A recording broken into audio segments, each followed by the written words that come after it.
two attitudes I have about Mexicans. One is I always feel a sense of surprise when I see Mexicans speaking English, actually having conversations between each other in English. I feel surprised by that. And another, when I'm walking by one that it's clearly I heard was speaking Spanish, I feel like they're more likely to get out of my way when we're walking towards each other. They're more likely to make the first move to get out of my way because status, right?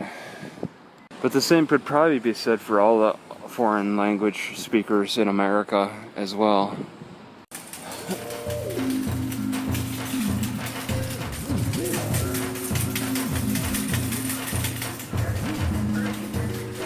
Security.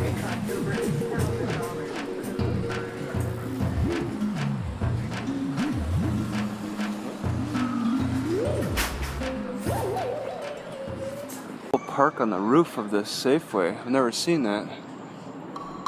I was in the library yesterday, like every day, and I heard a guy talking to a librarian at the checkout, and he asked, "What was that little girl's name?" And the librarian's like, I don't know. And it's just like, for an older guy to just ask a question like that to a stranger about another stranger little girl, just sounds ridiculous.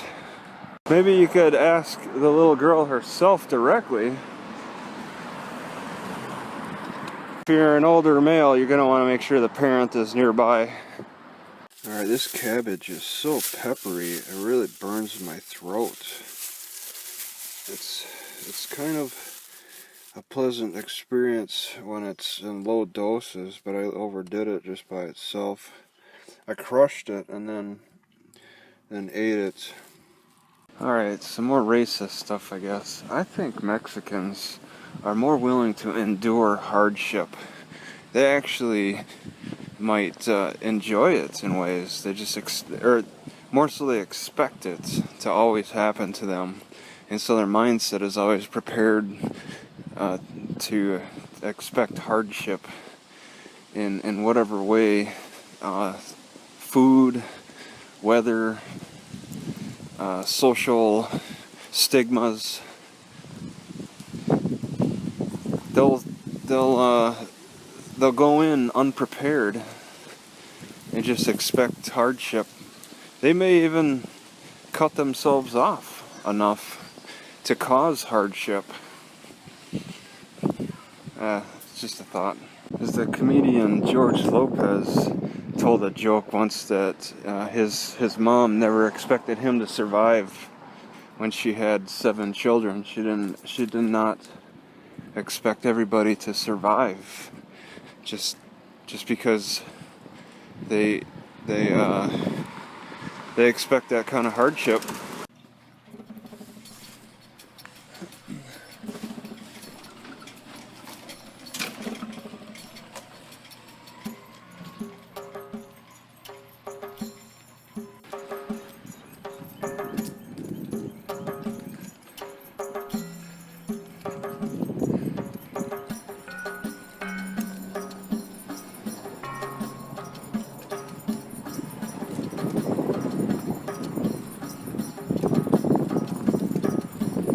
So I've come back to Mountain View for another free meal on a Saturday. Back-to-back Saturdays. It was pretty good. It's closer than the Palo Alto one, so might as well take advantage.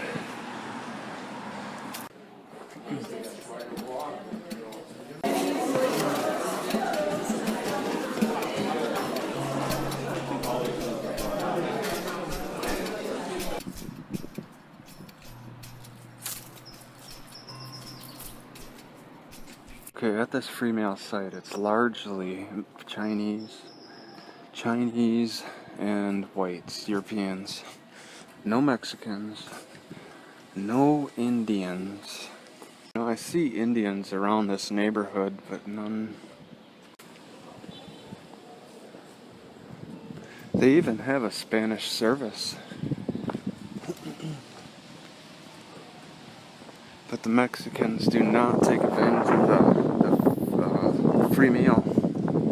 As much as Mexicans like to pay for social security numbers and driver's licenses and all those other documents to look like legal citizens in the U.S., I just passed by pretty much a Mexican. It looked like a Mexican riding a Google bicycle. I could see them paying somebody for a Google Pass too, just so it looks legit that they're riding the Google bicycles.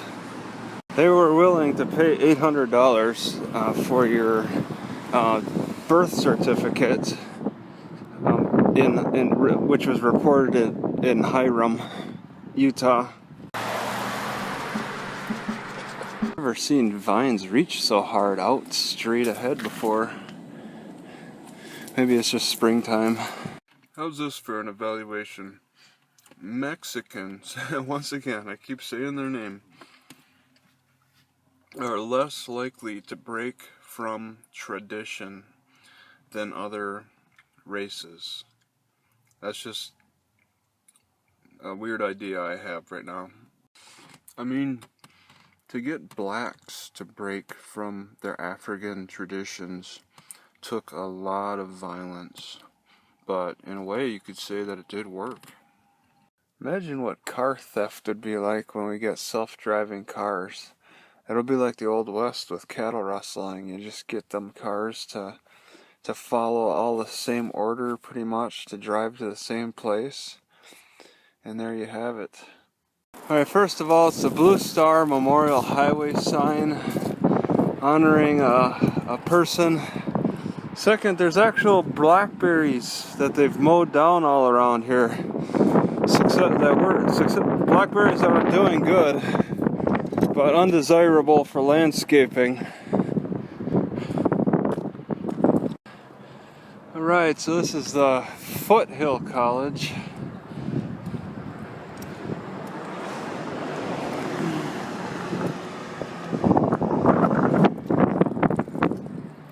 It's got a nice field, nice fake field. I don't think there's much to this college. It's on a hill. They got water flowing on a Sunday morning. Some kind of water display. So there's this building on the college campus that's ready to fall apart, but they just haven't gotten to they haven't decided to tear it down completely. Instead, they filled in all the windows with boards and then even painted the boards. So they'd rather put more effort into blocking access inside than actually tearing it down. It does look pretty neat. Just not salvageable, I guess. Ground squirrels are kind of noisy. At least the initial noise of warning everyone. They must not see a lot of people. Or they're very in tune with Sundays and know that the weekends are generally pretty quiet.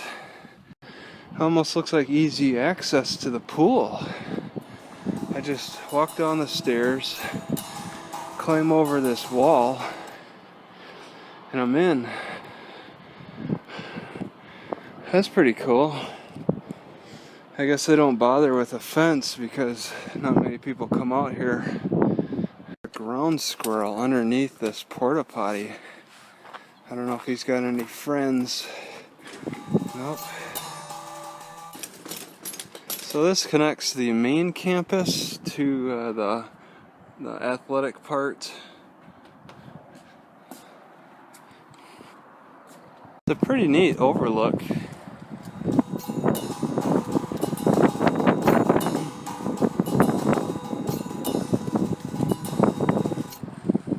Go back there and, well, I don't know, I suppose just take a peek.